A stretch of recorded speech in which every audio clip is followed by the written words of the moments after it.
Bonjour à toutes et tous. Donc, bonjour à toutes et tous. Merci Stéphane. On vient de commencer l'enregistrement. C'est une grosse responsabilité d'inaugurer ce cycle de Lunch and Learn. Donc, vraiment, l'idée, je crois, c'est quelque chose d'assez informel, même si on est 60 et même si je ne vous vois pas.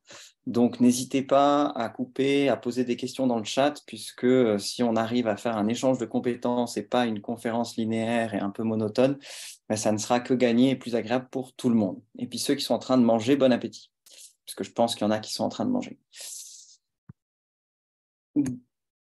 Du coup, je vous partage ça. Donc, très rapidement, Stéphane m'a, je pense, suffisamment présenté.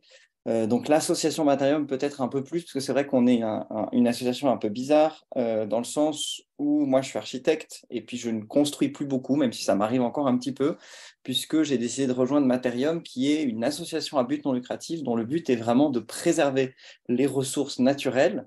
Et pour faire cela, on promeut le réemploi avec cette petite image à droite qui montre vraiment qu'on essaie d'être une plateforme de connaissances et de ressources pour faciliter des nouvelles pratiques dans la construction, donc centrées autour du réemploi, mais aussi autour du matériau biosourcé, de la construction frugale, et ça dans le monde à la fois de la construction et dans le monde de la culture et de la scénographie, puisque historiquement, Matérium, c'est des architectes d'intérieur, des scénographes, des artistes qui ont cherché à traiter le problème de la ressource dans les théâtres et les musées genevois. Et on continue aujourd'hui à récolter pas mal de matière avec la ressourcerie qui vient des institutions genevoises. Donc, on a vraiment 5 gros domaines d'activité. Le premier, c'est la ressourcerie historique. Donc, on continue à récupérer de la matière, uniquement du monde culturel. On a une petite partie création, on a des membres qui construisent avec du réemploi pour montrer que c'est possible. On a un gros volet qui prend de plus en plus d'ampleur, qui est la formation, avec des formations qu'on a à la fois sur Genève et puis bientôt des formations avec la SI à Vaud, donc sur Lausanne. Une partie recherche et développement, parce que comme vous allez le voir, le réemploi, c'est pas une pratique qu'on nous a appris à l'école, c'est pas une pratique qui est ancrée aujourd'hui dans nos normes, dans nos règlements, dans nos habitudes d'architectes et d'ingénieurs. Et du coup, il y a une grosse partie de aller voir ce qui se fait ailleurs et l'importer à la Suisse, l'adapter au contexte local et rendre possible des choses qui sont en soi assez simples, mais qui n'ont jamais été anticipées par tous nos chers normateurs et réglementaristes. Et enfin, la dernière partie, c'est la partie conseil, c'est-à-dire, et là, c'est vraiment de se mettre à disposition comme un bureau de conseil un peu classique, de se mettre à disposition des acteurs de la construction pour les accompagner dans ces démarches-là. Donc, en général, on le fait une première fois et puis après, tout le monde est tout à fait capable de faire du réemploi sans nous. C'est un peu l'idée de transmettre cette connaissance-là. Peut-être commencer par se poser la question de pourquoi on fait du réemploi. Donc, c'est vrai qu'on s'en pose beaucoup, on en parle beaucoup du réemploi. Il y a eu un espacium sur le réemploi, il y a des conférences, il y a des formations. Tous les architectes ont envie de faire du réemploi. Mais au final, le réemploi, c'est pas du tout une finalité. C'est même juste, c'est juste un outil qu'il y a dans notre palette de planificateurs pour mettre en œuvre une construction qui est un peu plus cohérente avec les enjeux sociaux. Et c'est vrai qu'on a tendance à dire, voilà, on a un constat, c'est ces carrières qu'on exploite. Donc, comme on vient de Genève, c'est la carrière du Salève, mais on pourrait prendre une photo de la carrière du Mormon, et puis de toutes les carrières et les forêts et les usines et toute cette énorme machine industrielle qui permet de fournir le monde de la construction en matière pour permettre aux promoteurs et aux architectes d'assouvir leurs envies et leurs besoins et leur rentabilité immobilière, puisque ça reste quand même le moteur numéro 1 de la construction en Suisse. Et le but du réemploi, c'est de dire, on va sauver la planète, on va économiser des ressources, puisque, on le sait tous, 10 kilos de matière qu'on met dans un bâtiment, c'est 300 kilos de matière qui sont extraites de l'environnement, et donc vous imaginez la quantité de déchets. À l'autre bout de la chaîne, il y a la problématique donc, du déchet, donc ça c'est sur Genève, 4,8 millions de tonnes de déchets. Et c'est intéressant de se poser la question de qu'est-ce que représentent ces déchets. Donc il faut savoir que la construction, c'est 80% des déchets en Suisse, donc c'est quand même une énorme partie. Et dans ces 4,8 millions de tonnes de déchets de chantier produits à Genève en 2018, il y en a 70%, c'est des matériaux d'excavation non pollués, donc en fait qui concernent assez peu le réemploi stricto sensu, puisque c'est des terres, c'est des déchets de démolition béton, c'est des gravats, et donc il y en a une énorme partie qui sont mis dans des remblais Donc voilà, c'est le modèle économique d'Orlati. On creuse un trou pour faire du béton, puis après on remplit le même trou avec des déchets, des matériaux d'excavation non pollués. Donc c'est de l'économie circulaire. Et il y a une infime partie de ces déchets-là qui sont recyclés et ils sont assez peu propres au réemploi dans le sens où ils n'ont pas de forme. Et les 30% restants, c'est du second œuvre, c'est de la structure, c'est des déchets qui ont une forme, donc des fenêtres, des parquets, des poutres en bois, des isolations EPS et beaucoup d'éléments techniques aussi. Donc là, il y en a une beaucoup plus grande partie qui sont recyclés, 65%, mais quand même, la majorité va encore en décharge et même certains sont incinérés pour tout ce qui est matériaux plastiques. Pour détailler un peu, donc ça, vous pourrez le regarder après calmement, ça, c'est tous les déchets du canton de Genève. Donc, on voit que le gros rouge, c'est la construction, et on voit que les roses un peu clairs, le gros, c'est les déchets d'excavation.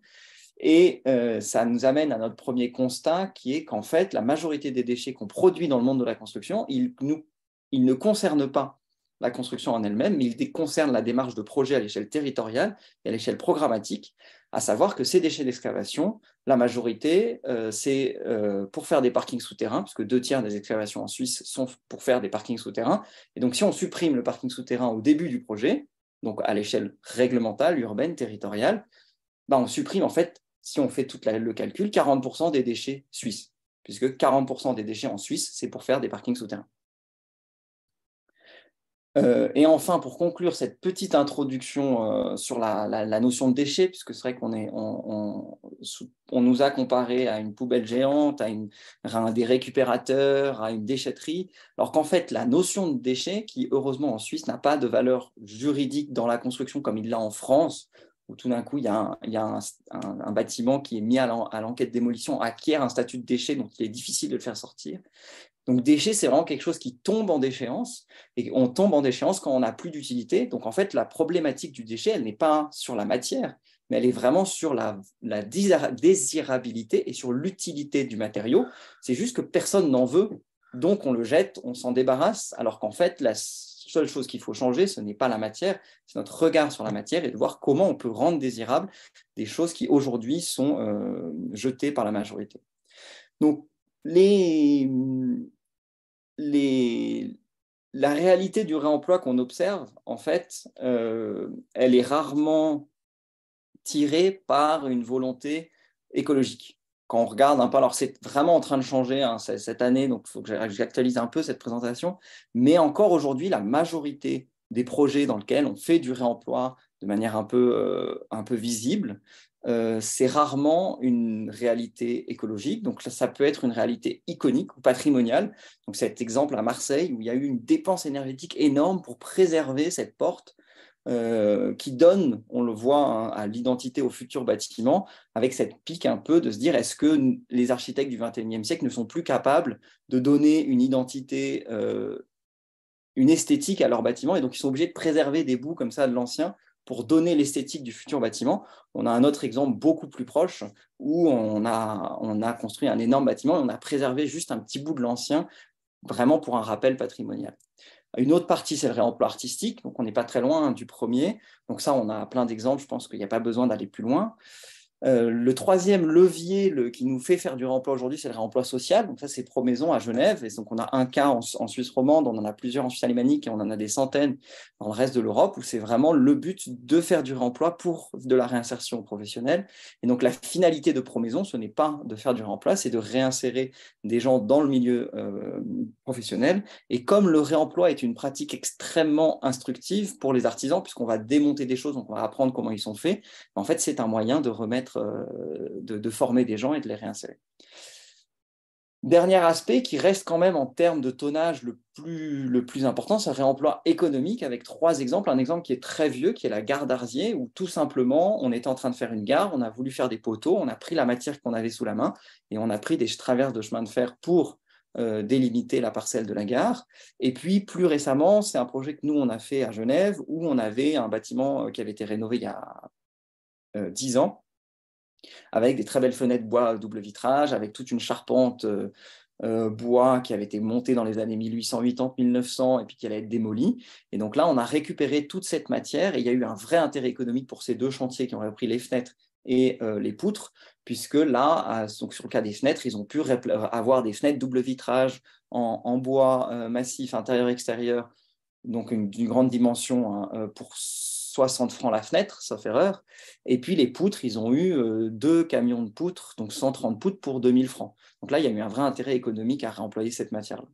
Et enfin, quelque chose qu'on a vu apparaître avec la crise du Covid, c'est le réemploi pragmatique. Donc ça, c'est un chantier de Deitling Pelero, architecte à Échallens, pour la FVE, où ils avaient un bâtiment avec ces éléments préfabriqués en ciment. Et en fait, pour des questions de sécurisation de la matière aussi, hein, donc c'est évidemment pas le seul intérêt, mais c'est quand même quelque chose qui justifie comme une des raisons pour laquelle ils ont fait du réemploi, bah, ils ont réutilisé la matière qu'ils avaient sur place pour éviter des problèmes d'approvisionnement de matériaux et donc pouvoir tenir et garantir les délais du chantier. Donc ça, c'est vraiment super intéressant parce que dans le Covid, en fait, le risque d'approvisionnement a basculé puisque le neuf est considéré comme quelque chose qui est à risque, alors que le réemploi, bah, on l'a en fait. Donc une fois qu'on l'a acheté, c'est bon, il n'y a plus de risque d'approvisionnement. Et enfin, le dernier levier qui est le plus évident quand on pense au réemploi, c'est le réemploi écologique. Donc en fait, c'est quelque chose qui est assez peu fréquent, du réemploi à visée purement écologique. Et l'exemple qui le montre le mieux, c'est Mobius à Paris. Donc c'est une boîte qui vend des dalles de faux planchers de réemploi. Donc ils les reconditionnent, ils les recalibrent et ils les revendent au même prix que de la dalle neuve. Donc vous me direz quel est l'intérêt, puisqu'on a exactement le même produit pour le même prix à la fin. Sauf qu'ils le vendent avec un certificat de crédit carbone, qui est une pratique qui est possible en France, qu'on importe difficilement en Suisse, mais qu'on commence à voir apparaître avec les calculs carbone pour Minergie PECO, pour SNBS, et de plus en plus avec donc, la LCI à Genève qui va exiger des bilans carbone pour les nouvelles constructions, ou même certaines communes qui commencent à demander dans les permis de construire un peu un impact carbone du bâtiment. Et donc là, le réemploi, tout d'un coup, on arrive à faire baisser drastiquement le bilan carbone du réemploi, puisque en fonction des calculs, on est entre 0 et 20% du prix neuf, puisqu'il n'y a pas vraiment de consensus académique sur comment calculer le réemploi. Est-ce qu'il y a des questions déjà à ce stade-là, avant qu'on se plonge dans un petit bout de théorie? Non. Du coup, le réemploi, juste quelques outils pratiques pour pouvoir s'y repérer, donc un peu de théorie. Le plus important, et ce qui est une des seules choses qu'il faut retenir, je pense, de toute l'heure, c'est cette distinction entre recyclage et réemploi, réutilisation, puisque c'est deux pratiques qui, en fait, ont en commun la circularité, dans le sens où on reprend de la matière qui vient de milieu humain et on la réintègre dans un milieu humain, mais en soi, en termes d'impact carbone, ça n'a absolument rien à voir. L'exemple du béton que nous présentait 2401 il y a quelques semaines au phare était éloquent. Du béton recyclé, de mémoire, on est à 1% d'économie carbone, alors que du béton de réemploi, on est à 98% d'économie carbone si on compte le transport. Donc vraiment, on n'a pas du tout le même impact environnemental sur du recyclage et du réemploi. Et cette petite distinction qui aide bien à s'y repérer, qui est le recyclage, on ne conserve que la matière de l'objet. Donc on prend du béton, on le broie, donc l'opération énergivore, et on le remet dans un nouveau béton. Le réutilisation, on conserve la forme, donc on prend une dalle de béton, on la scie, ou alors idéalement c'est des dalles préfabriquées, on vient les prendre, et puis on la repose pour faire un banc, pour faire un muret, etc. Et enfin le réemploi, où vraiment on conserve aussi la fonction de l'objet, donc on prend un WC, on le démonte et on repose un WC, ou on prend une dalle de béton, on la dépose, et puis on en refait une dalle de béton. Donc ça a été la source, c'est le code de l'environnement en France, puisqu'en Suisse, on n'a pas statué là-dessus, mais c'est une hiérarchie qui permet un peu de savoir de quoi on parle, et puis surtout qui introduit un gradient qu'on voit très bien dans ce schéma, euh, dans ce schéma un gradient de circularité, puisque en fait, en soi, on disait tout à l'heure que Relatif fait de l'économie circulaire, et c'est vrai, puisqu'ils utilisent 2 fois leur trou, une fois pour sortir du gravier, une fois pour mettre de la matière d'excavation. Mais en soi, le but de l'économie circulaire, c'est vraiment de réduire la boucle, en fait, de relocaliser le processus de fabrication de l'objet. Et on le voit, donc le recyclage, on en a parlé, remise à neuf, réemploi, réparation. Et on voit même la dernière petite boucle qui est le partage. Et donc là, ce n'est même plus une question de matériel, mais c'est une question d'usage, de programmation, où si un immeuble est utilisé plusieurs usages en même temps, en fait, on fait aussi de l'économie circulaire. Donc, Philippe Biwix en parle très bien dans La ville stationnaire, de dire les écoles peuvent devenir des terrains de sport pendant le week-end, les restaurants d'entreprise peuvent devenir des restaurants de quartier le soir, etc. Et de penser aussi, quand on construit notre bâtiment, de dire il y a de l'économie circulaire qui peut être fait au niveau programmatique et pas seulement au niveau matériel. Et ça, je pense que Francine Wegmüller va en parler dans le prochain Lunch and Learn, puisque cette idée vraiment que la problématique, en fait, elle est vraiment à la base dans la programmation, dans l'écriture de la règle, dans l'écriture du bilan, de l'exigence de rentabilité du bâtiment. Et en fait, à la fin, on essaye juste de pallier avec des solutions comme le réemploi, comme les matériaux bas carbone, pour minimiser l'impact d'une décision qui a été prise très en amont. Le processus du réemploi, donc ça c'est un peu la même boucle, mais détaillé différemment. Donc on le voit, l'économie linéaire, et puis la première boucle grise qui est le recyclage, donc l'économie circulaire recyclage, et puis la deuxième boucle qui est vraiment la orange, l'économie du réemploi, sachant que l'enjeu en fait du réemploi, c'est qu'il y a une filière de revalorisation, donc déconstruction, préparation, expertise, stockage, qui est naissante. Et donc, effectivement, on ne peut pas s'appuyer sur des centaines d'années d'expérience, de normalisation et de catalogues standardisés qu'on peut plugger dans notre maquette BIM, mais on doit refaire un peu un pas en arrière et reconstruire ensemble cette industrie pour faciliter ces processus-là. Et enfin, dernière slide de la théorie, c'est sur l'économie circulaire, juste pour dire que cette idée d'économie circulaire, il y a la partie déchets, recyclage, mais il y a aussi toute la partie conception et l'éco-conception. Effectivement, aujourd'hui, les bâtiments qu'on construit sont des catastrophes de circularité, puisque tout est collé, tout est soudé, tout est rifté, et donc c'est impossible à démonter à la fin du bâtiment. Et en fait, la thématique de l'économie circulaire, c'est aussi penser son élément, non pas comme quelque chose qui va se fondre dans un bâtiment qui va durer des milliards d'années, mais en fait comme une brique qu'on va assembler temporairement pour un usage temporaire et qui va laisser place après soit à un autre usage, soit à un autre bâtiment, soit à une renaturalisation du site et une déconstruction et évacuation de cet usage.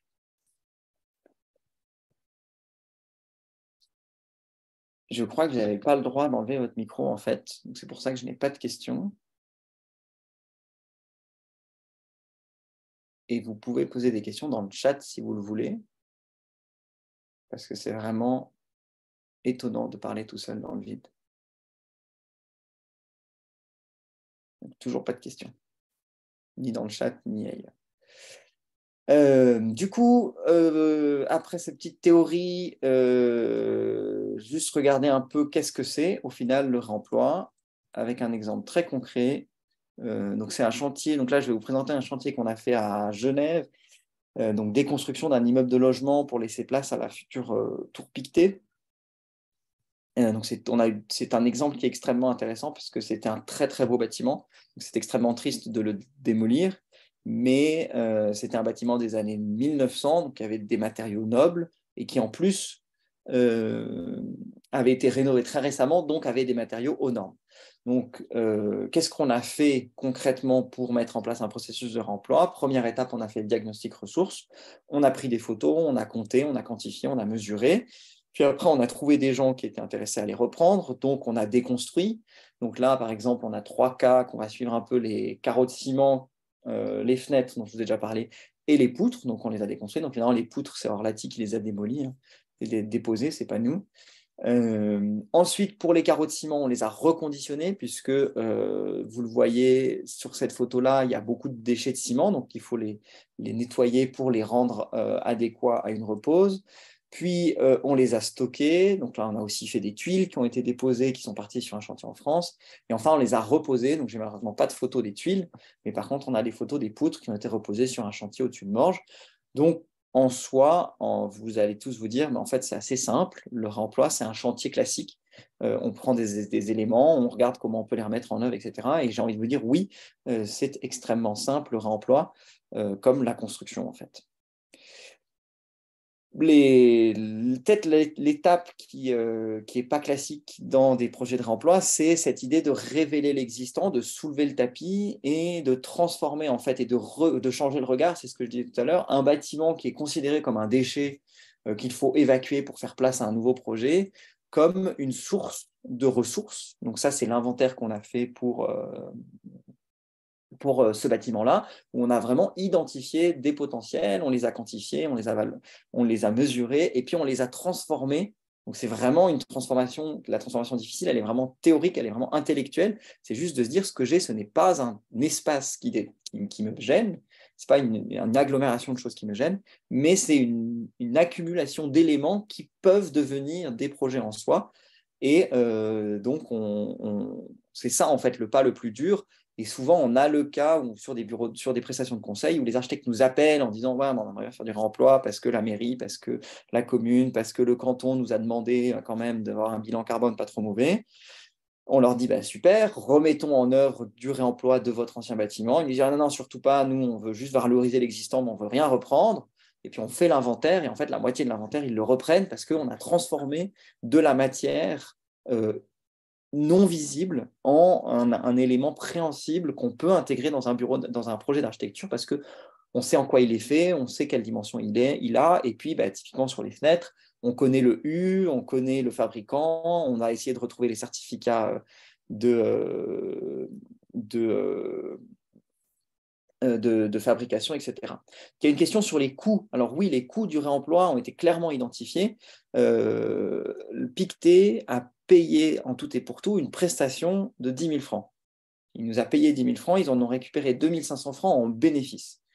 Sachant qu'il y a une plus-value potentielle sur ce type de projet-là qui n'a pas été utilisée, enfin une moins-value, pardon, qui est la réduction des frais de décharge, puisque Orlati avait un mandat forfaitaire, donc c'était je démolis tout et je retouche un forfait. Et donc toute la matière qu'on a évacuée n'a pas pu être décomptée de la soumission démolition. Et au vu des quantités qu'on a évacuées là, donc 75 fenêtres, 1100 mètres carrés de plancher pitch peint, 9 tonnes de carreaux de ciment, toute la toiture en tuiles, alors on avait 400 ou 500 mètres carrés de tuiles. En fait, tout ça, c'est un bénéfice que Orlati a fait, puisqu'il n'a payé ni l'évacuation ni la mise en décharge. Et donc, cette moins-value-là, quand on commence à avoir une soumission démolition qui est transparente sur les coûts, on peut la récupérer. Et on a des projets, typiquement à Renan, on a un projet où on a fait des soumissions démolition par lot, donc on a fait l'inventaire avant de choisir le démolisseur. Avec le maître d'ouvrage, on est allé demander au démolisseur toutes les moins-values, plus-values sur le projet, et in fine, il s'est avéré que la déconstruction par Promaison et la revente était moins chère qu'une démolition classique, avec le biais que Promaison est quand même une fondation pour la réinsertion professionnelle, et donc du coup, ils sont quand même moins chers sur des prestations de dépose, mais parce qu'il y a de la réinsertion professionnelle. Sur les pourcentages du bâtiment démoli, sur ce bâtiment-là, on ne le sait pas, puisqu'on n'a pas les bilans totaux de la tonne de pierre et de tout ce qui a été mis en décharge, mais sur le bâtiment de Pictet, on a évacué 58 tonnes de matière. Donc, ce n'est pas beaucoup. Le seul projet sur lequel j'ai le bilan complet, on était à 350 tonnes de béton uniquement. Donc voilà, on reste quand même dans des tonnages assez faibles, sachant que Matérium, on vient de finir notre bilan 2022, on a réemployé l'équivalent de 208 tonnes de carbone. Pour ceux qui ont une idée qu'un Suisse, c'est 14 tonnes de carbone, on n'est quand même pas dans des trucs encore incroyables, mais c'est 10 fois plus qu'il y a 2 ans. Donc, si on continue comme ça tous les ans, on va bientôt réemployer l'intégralité de la Suisse. Enfin, dernière slide sur le comment, de voir un peu aussi, puisque l'idée c'est d'échanger des compétences, où les ingénieurs et architectes, et qu'est-ce qu'on a, nous, à proposer dans des opérations de réemploi. Donc, vous l'avez compris sur la phase diagnostic, un architecte, un ingénieur, un diagnostiqueur, parce qu'il y en a qui spécialisent dans les diagnostics avec déjà les diagnostics polluants.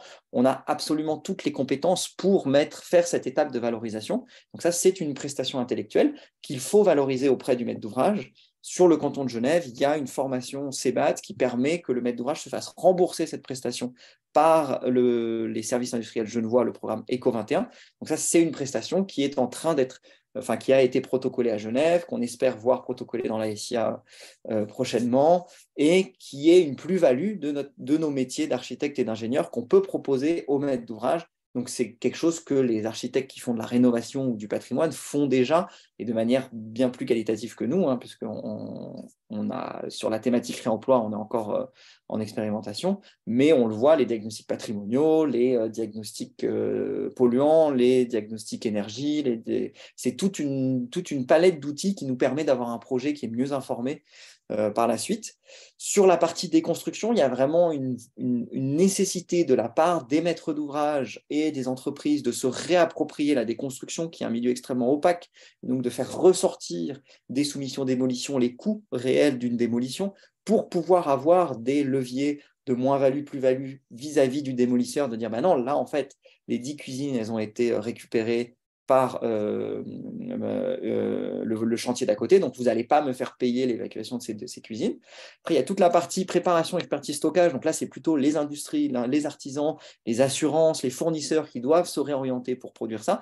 Les ingénieurs, je pense, ont aussi un rôle à jouer sur la partie expertise, parce qu'il y a une vraie compétence des ingénieurs de pouvoir expertiser une structure, de pouvoir expertiser une ventilation pour permettre sa remise en œuvre. Et enfin, sur la reconstruction, on a tous notre rôle à jouer pour remettre en œuvre des bâtiments de réemploi, des éléments de réemploi dans nos bâtiments, que ce soit du neuf ou de la rénovation. Et enfin, pendant la vie du bâtiment, il y a ça, mais ça c'est plutôt Madaster qui va vous en parler avec les passeports matériaux, le rôle des régies et des AMO, quand il y a un AMO pour suivre la vie d'un bâtiment, de tenir à jour les entretiens du bâtiment pour avoir une donnée, une documentation qui, le jour où on évacue un objet, en fait, permet de connaître son histoire et donc de le recertifier en fait en sortie de bâtiment. Ça, c'est quelque chose qui arrive assez rarement, mais qui arrive de plus en plus. Les outils. Très bonne question. Planning de Alexandre Diévard. On n'a jamais mis un chantier de démolition en retard à cause de la déconstruction. Pourquoi? Parce que tous les chantiers qu'on a faits, ils ont des déconstructions assez faibles comparées au temps de démolition, puisqu'on n'a jamais fait du béton scié, ce qui ça rajouterait un peu de délai. Mais on vient souvent en fait en amont du démolisseur et on s'insère dans les trous. Donc même si on doit faire un mois de démontage, en fait, on arrive à le faire en amont, à profiter des lenteurs administratives, du fait que le chantier n'est pas encore ouvert, mais on peut quand même commencer à démonter tout ce qui est luminaire, mobilier, semi-mobilier. Enfin, typiquement, là, on travaille pour le CHUV, donc il y a toutes les parties de rambardes handicapées, serrurerie, quincaillerie qu'on peut déjà évacuer. Les portes, on peut déjà les évacuer avant une ouverture formelle de chantier. Souvent, quand il y a des désamiantages, en fait, on vient en roulement derrière le désamiantage en profitant qu'on peut, nous, en fait, on est assez peu invasif dans nos démontages. Et puis après, quand on est des gros chantiers comme les poutres ou les tuiles de piqueté, en fait, les poutres, de toute façon, ils devaient les évacuer et ils ne les ont pas évacuées plus délicatement que s'ils l'avaient fait normalement. Et donc, on a vraiment récupéré les tuiles, c'est pareil, ils avaient une obligation de dépose parce qu'on était sur un bâtiment de haute hauteur. Donc, en fait, on n'a jamais de délai supplémentaire lors de la déconstruction, en fait, il y a déjà suffisamment de trous pour s'insérer. Et sur la question de l'inventaire est extrêmement rapide, c'est 1 à 2 journées pour faire un inventaire sur un bâtiment, mais il est très important de le faire au minimum 6 mois avant le début de la démolition pour qu'on ait le temps de planifier des filières de récupération. Si on fait un inventaire et que 2 semaines plus tard, on doit récupérer la matière, on n'a pas le temps de trouver des repreneurs. Donc, il faut vraiment faire l'inventaire en amont.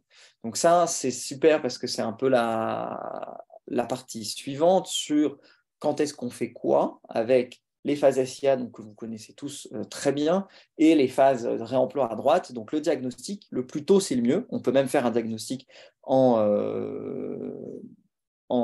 usage, ce qu'on a fait pour l'école de la Gracieuse, où on a fait un diagnostic avant le choix de l'AMO pour lancer un mandat d'études parallèle. Et donc, depuis le début, il y avait cette valorisation de la matière qui était à disposition des architectes.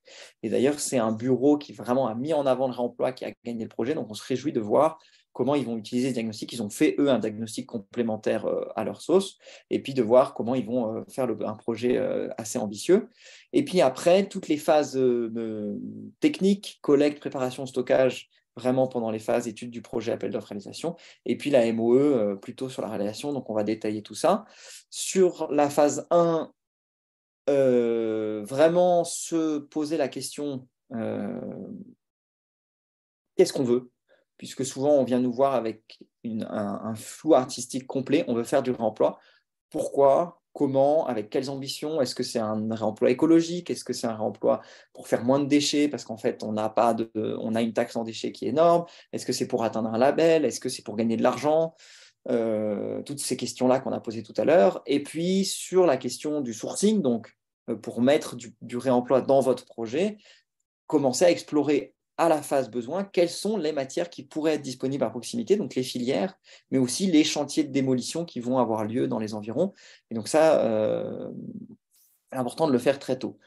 Pendant les études préliminaires, donc typiquement l'inventaire, quelles matières sont disponibles sur site, aller voir s'il y a des inventaires qui ont été faits, est-ce qu'on a besoin pour les mandataires d'avoir des procédures spécifiques? Il y a Anne-Claire qui pose sur la question du bilan carbone des éléments réemployés. Donc typiquement, il n'y a pas de consensus académique pour calculer le bilan carbone des éléments de réemploi. Pour l'instant, il y a deux pistes qui sont en train d'être prises. À Genève, c'est le réemploi égale nul, puisque en fait, le transport est anecdotique dans un bilan carbone. On veut dire le coût de transport, il est nul, donc on va faire une équivalence. Si je le réemploie une fenêtre, en fait, c'est comme si je n'avais pas de bilan carbone. Avec la possibilité, évidemment, si vous avez un prestataire bilan carbone un peu fin et qu'il a du temps, donc d'aller quantifier les opérations de reconditionnement, donc peinture, ponçage, réajustement, etc. Ou des fois, pour certains projets de réemploi, il faut qu'on aille chercher plus de polluants que les polluants exigés, typiquement le PCP sur les bois, et donc aller chercher peut-être un diagnostiqueur polluant qui a déjà fait ce genre de choses. Et puis la deuxième question sur le choix des mandataires est effectivement d'avoir des gens qui ont envie, puisque le plus gros surcoût que vous pourrez avoir pour un projet de réemploi, c'est si vos partenaires n'ont pas envie. Puisque en fait vous allez perdre du temps à leur expliquer que si c'est possible, alors que si tout le monde a envie d'essayer, vous n'atteindrez pas peut-être un 100% de réemploi, mais en tout cas vous en ferez puisqu'on va essayer de trouver des solutions et puis ça va marcher.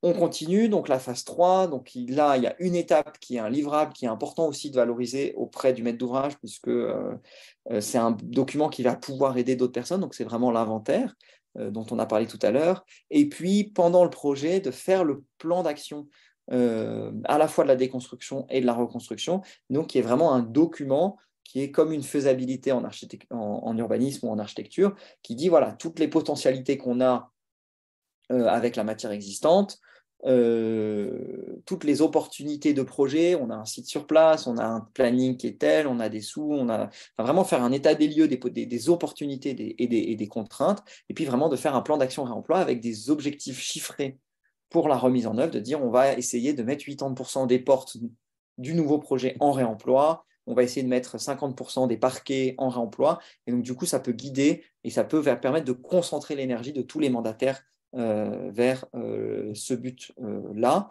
avec de plus en plus des communes qui demandent des plans, des diagnostics ressources et des plans réemploi. On a même fait à Renan la première autorisation de déconstruction, donc vraiment que pour la partie réemploi. Et effectivement, c'est quelque chose qui permet, auquel les communes sont de plus en plus sensibles. Et enfin, pendant la phase appel d'offres, donc qu'est-ce qu'on fait pendant la phase appel d'offres? On intègre les démontages dans la soumission de démolition, donc c'est ce que je vous disais tout à l'heure, pour avoir vraiment les moins-values potentielles de la démolition de ce que vous allez évacuer par réemploi. Et ce qu'on voit sur de plus en plus de chantiers, c'est d'intégrer pour du réemploi in situ, donc vraiment du réemploi sur site, dans les soumissions de tous les CFC concernés, les démontages. Et donc vraiment, si vous allez réemployer des fenêtres, c'est plus qualitatif si votre menuisier qui va reposer vos fenêtres va lui-même les démonter, et ça résout un problème qui est la garantie, puisque en fait vous faites une prestation uniquement dépose-repose, sans fourniture, et vous avez un état des lieux avec votre entreprise à la réception de la matière, et votre entreprise vous garantit la pose. Donc il n'y a pas de garantie de fourniture, de garantie matière, mais il y a une garantie sur la pose puisque c'est lui qui l'a posée. Avec évidemment cette chose qu'il faut garder en tête, c'est que si un WC n'a pas cassé pendant ces 30 premières années de sa vie, il n'y a aucune raison qu'il ait un défaut de fabrication, puisque les défauts de fabrication, ils se révèlent vraiment dans les 5 premiers mois de la vie, 2 ans si c'est un défaut caché. En fait, si un matériau n'a pas eu de problème pendant 30 ans, il n'y a pas de raison qu'il en ait des nouveaux. Et enfin, pendant la réalisation, donc là, c'est plutôt du suivi, hein, c'est comme un projet d'architecture. Donc vraiment essayer d'accompagner les entreprises sur les stratégies de pause, puisque des fois, on va trouver des obstacles qui ne sont pas là. Et puis, maintenir à jour le suivi de l'inventaire, de tout ce qui a été évacué, de tout ce qui a été posé, et de transmettre ce document-là à la fin. Alors, j'ai plusieurs questions je vais commencer par celle de Sandrine et celle de Monsieur Sacha Roulier, je la ferai après, sur la question des polluants. Aujourd'hui, le réemploi, je vais peut-être répondre aux deux en même temps parce qu'en fait, elles parlent un peu de la même thématique sur la qualité intrinsèque de la matière. En fait, tout est réemployable dans un bâtiment, mais certaines choses vont coûter beaucoup plus cher que d'autres. Donc c'est toujours une décision, et c'est pour ça qu'il faut qu'il y ait un inventaire qui soit bien fait, une décision qu'il faut prendre avec le maître d'ouvrage en disant voilà, on a inventorié ça, on a évalué qu'en fait on allait avoir une moins-value ici sur la dépose, sur la démolition, on allait avoir une plus-value ici sur la dépose, là il y a un matériau, donc il y a du plomb, mais on peut l'emmener dans une filière de dépollution pour le sabler, et puis on va pouvoir le réinstaller, donc il y a une plus-value, etc. Et vraiment de faire ce comparatif-là et de décider avec le maître d'ouvrage, donc ça c'est vraiment dans le plan d'action, qu'est-ce qu'il est pertinent de faire. Donc soit vous avez du réemploi in situ, et donc c'est pour votre propre projet, donc vous allez comme sur un projet de construction chiffrer les options et puis les valider avec votre maître d'ouvrage. Donc là tout d'un coup vous allez avoir un maître d'ouvrage qui va réemployer un matériau très peu qualitatif parce qu'en fait, on est sur un chantier participatif et donc la dépose coûte rien et donc ça coûte quand même moins cher de le déposer et de le remettre plutôt que d'en acheter un neuf. Ou à l'inverse, on va avoir des matériaux qui sont beaucoup moins chers que le neuf, même sur un chantier classique, et donc on va privilégier des pistes de réemploi par rapport à une piste neuve. Ou encore, si on intègre la question carbone dedans, ben on va dire au maître d'ouvrage, ça vous coûte 5% plus cher, mais en fait, vous avez un gain carbone de X tonnes qui vous permet d'atteindre le label SNBS ou le label Minergie P-Eco. Et donc, il y a une décision qui est prise en faveur d'une option réemploi et pas d'une option neuve. Et la question des polluants, elle est très problématique, puisque évidemment, un matériau pollué, aujourd'hui, vu l'état de la filière et vu les prix du neuf, c'est jamais intéressant de le réemployer, à part s'il a une très forte qualité, une très forte valeur patrimoniale. Et donc, tout ce qui est amiante, plomb, PCB, PCP, HBCD, etc., c'est évacué. Il y a certains matériaux qu'on peut, même s'ils sont pollués, réemployer. Donc, l'amiante, on exclut, hein, ça. Amiante, HBCD, on exclut. PCP aussi. Par contre, si on a un matériau qui a une peinture au plomb, on peut, si on souhaite garder le matériau, l'emmener dans une filière de dépollution, ou si on a des fenêtres avec des joints amiantés. Ça, les joints amiantés, il y a des filières qui existent pour les nettoyer. Mais c'est des filières qui sont sous vide, enfin en milieu confiné, donc c'est compliqué, donc ça coûte plus cher. Donc c'est vrai que ça rajoute un coût au bâtiment qui va peut-être faire perdre son intérêt au réemploi. Donc actuellement, on fait assez peu, voire jamais. Enfin, on a fait des fenêtres, on a fait des poutres qui avaient des traces de plomb parce qu'elles allaient être réemployées dans un ouvrage non visible et donc ça ne posait aucun problème. Et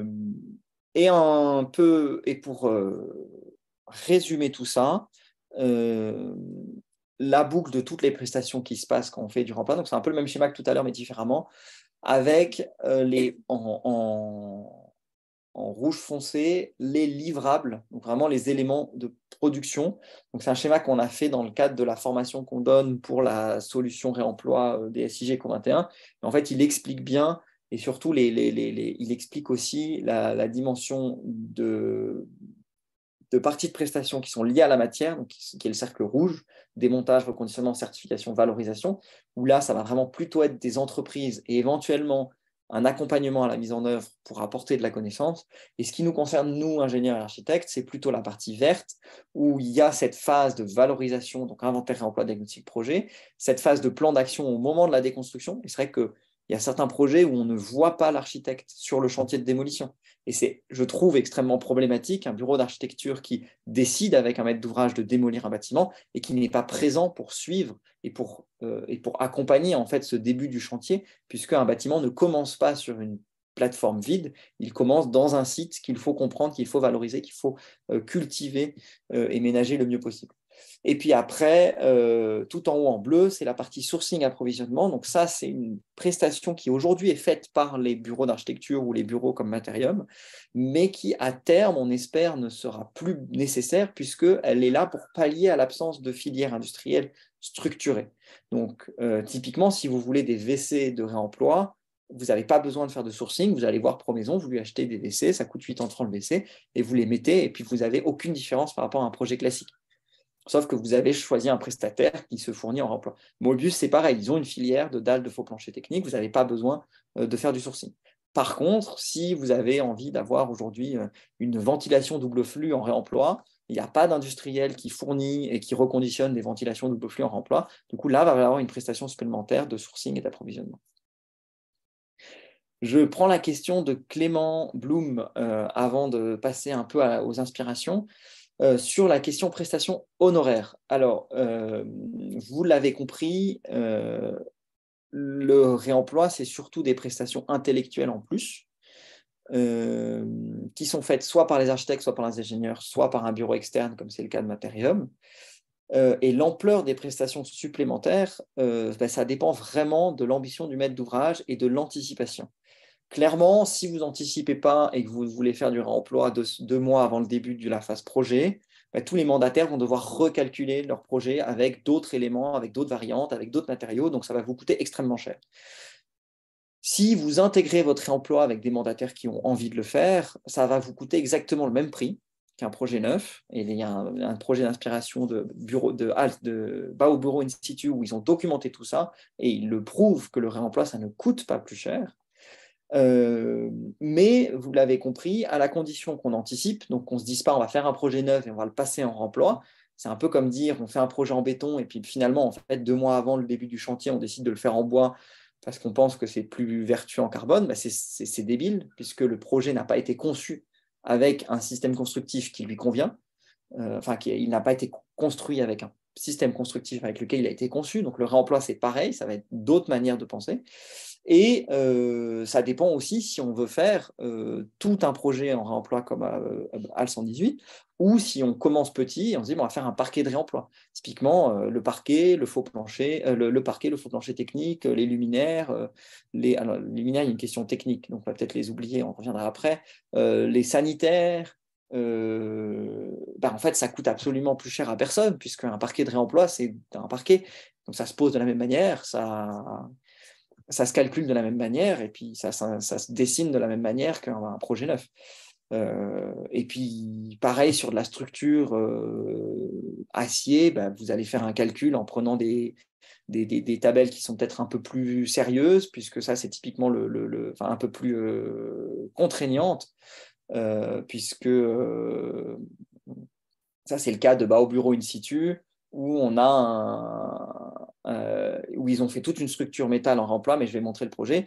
Et en fait, l'ingénieur civil s'est basé sur l'acier le plus mauvais qui était construit à cette époque-là pour faire tous ces calculs, mais après, il a fait ses calculs normalement. Et sur la remarque de Cédric Albert qui nous a acheté un parquet en réemploi, ça peut coûter plus cher. Un parquet en neuf, ça peut coûter plus cher aussi. En soi, ce qui coûte cher dans le réemploi, c'est la dépose. Donc, ça dépend de comment il est posé, ça dépend de votre prestataire et ça dépend de plein de choses. Mais en soi, là, Cédric, le parquet en réemploi, le maître d'ouvrage n'a rien touché. Donc, en soi, c'est juste la dépose. Donc, c'est plutôt le menuisier qui a coûté plus cher. Mais on pourra en débattre tout à l'heure.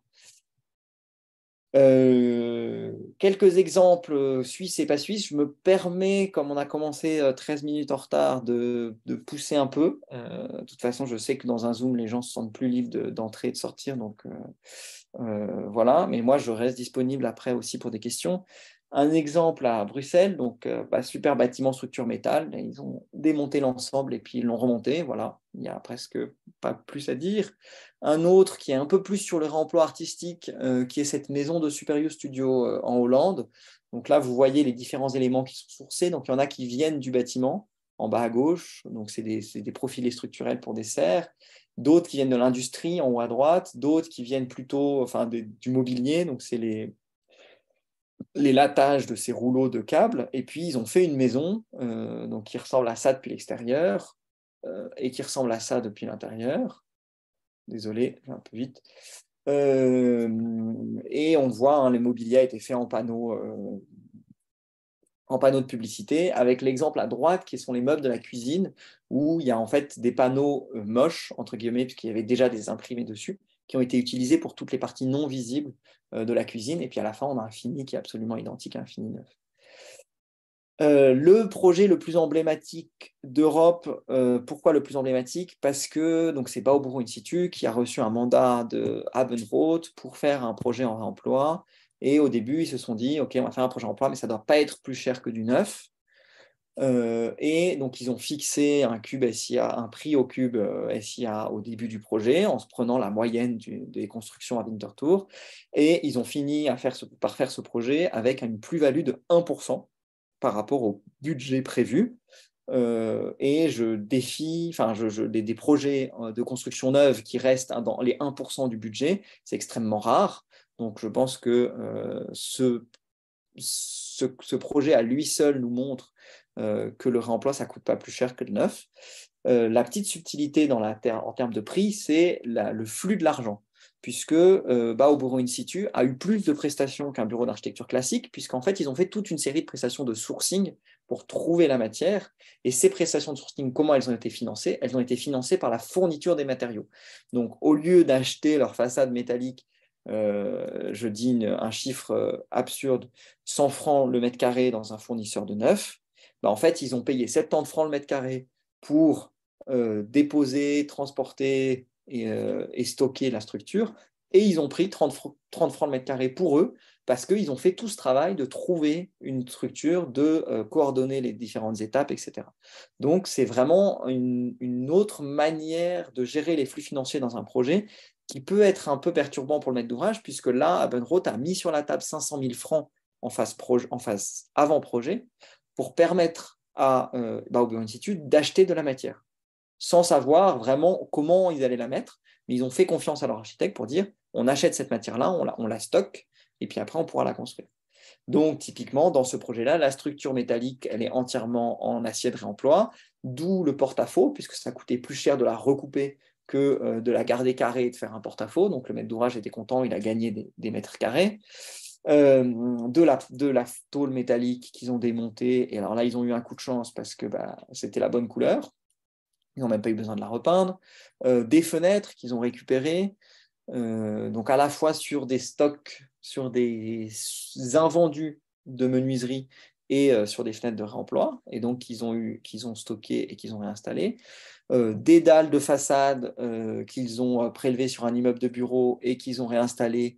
Donc ces dalles-là sur le balcon, sur la cage d'escalier, identique, la cage d'escalier, c'est une cage d'escalier de réemploi. Donc, comme elle faisait un étage de trop, du coup, vous avez un belvédère en haut dans lequel vous pouvez voir le bâtiment. Et puis, à l'intérieur, parquet en réemploi, on voit la structure métal.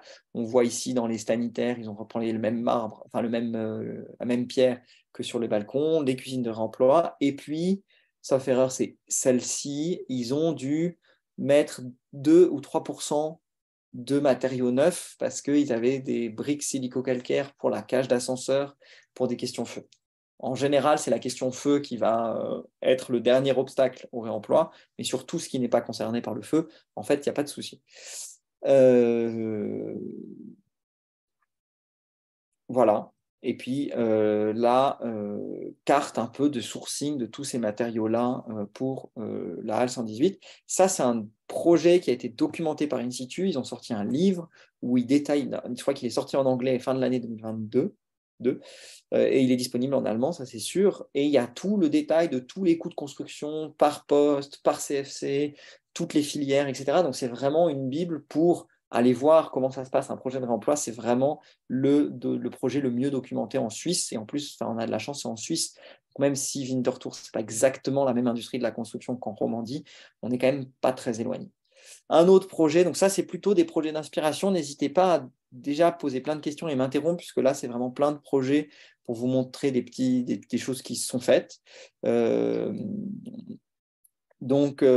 projet de Bau Bureau Institut encore, où ils voulaient faire une façade de réemploi, et la commune a dit non, mais c'est dégueulasse, votre façade, c'est vraiment, ça ne correspond pas.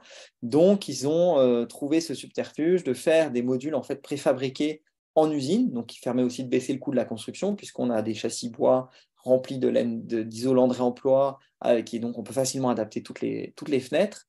Et ils sont venus mettre dessus, sur chaque module, pour faire le joint des panneaux de tôle de réemploi et donc donner vraiment une image à la façade qui correspondait tout de suite beaucoup plus au maître d'ouvrage et de permettre de garder en fait ce système constructif avec l'intérieur de la cour. Le maître d'ouvrage a bien voulu garder cette image un peu déconstruite et donc ça donne ce résultat-là avec en intérieur un projet avec plein de fenêtres de réemploi. La garantie des travaux posés en réemploi, donc c'est ce que je disais tout à l'heure sur cette nécessité quand on fait des projets de réemploi dans les soumissions de décorréler la fourniture de la pose. Et le plus simple, souvent, en fait, c'est que ce soit le maître d'ouvrage qui achète les matériaux et qu'il demande une soumission uniquement pour la pose. Et donc, évidemment, avec une garantie de pose. Donc, vous n'avez pas de garantie sur la fourniture si c'est quelque chose que vous allez chercher dans un autre bâtiment. Et c'est là que c'est intéressant de se demander à quoi ça sert la garantie fourniture. La garantie fourniture, c'est une garantie d'usine que le produit n'a pas de défaut de construction.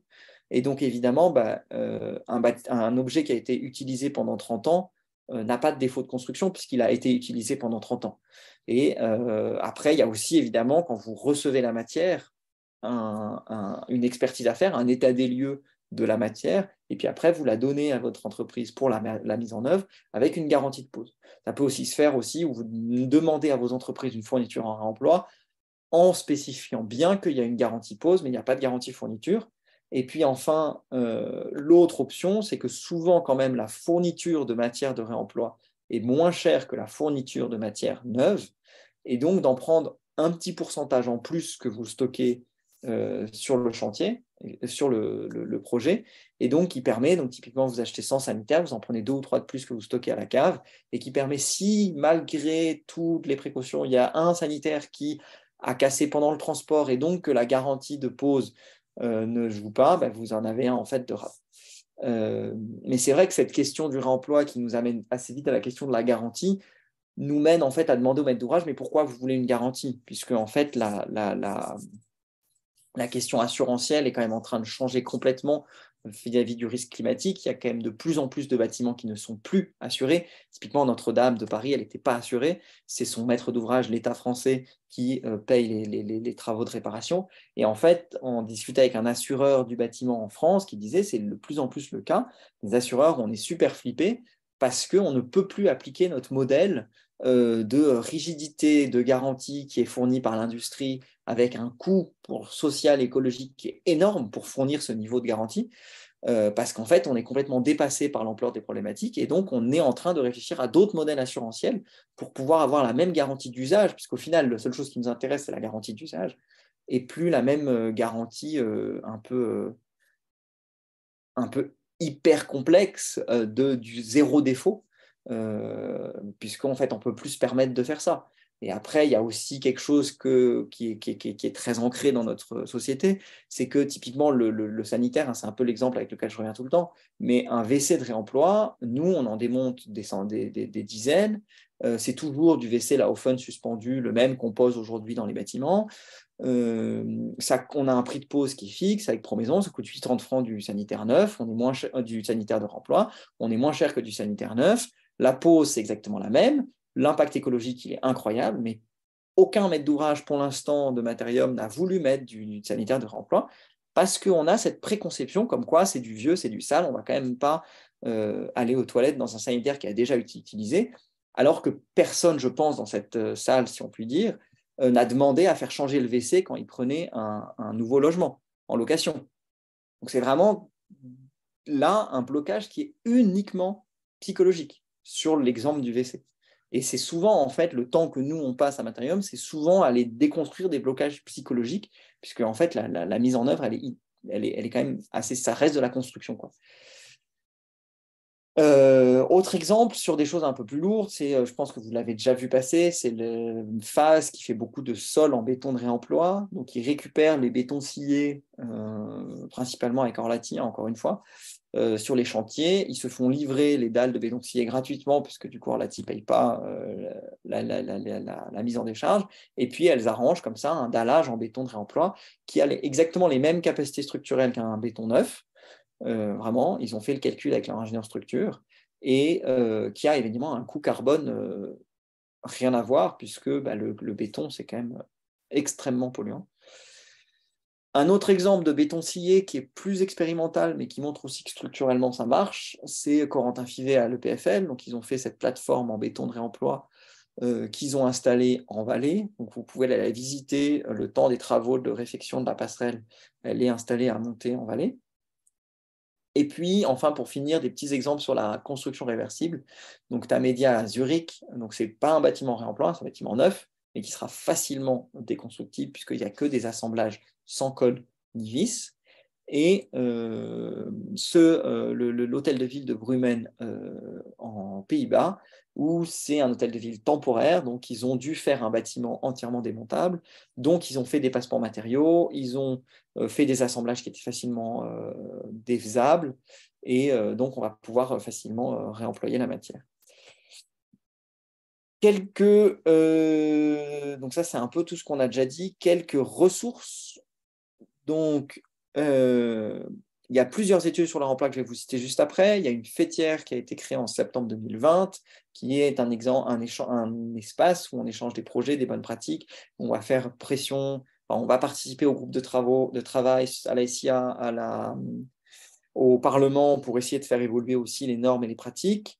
Il y a à Genève la loi en cours. Alors, il y a 2 lois à Genève. Il y en a une qui n'est pas encore votée, qui vise à mettre une obligation de démarche de réemploi avec un horizon à 2035 par l'architecte cantonal de la CASA, mais pour l'instant, il n'y a rien qui est fait.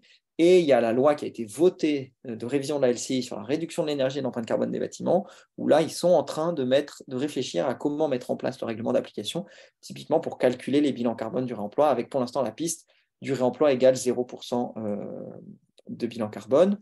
Il y a des plateformes suisses et étrangères, et il y a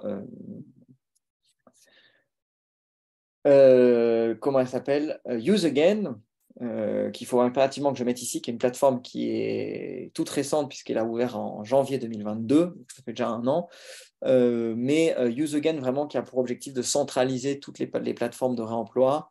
Il y a Salsa qui existe depuis pas mal de temps. En France, il y a CycleUp, il y a Opalis qui vous permet aussi de trouver des fournisseurs éventuellement en dehors de la Suisse.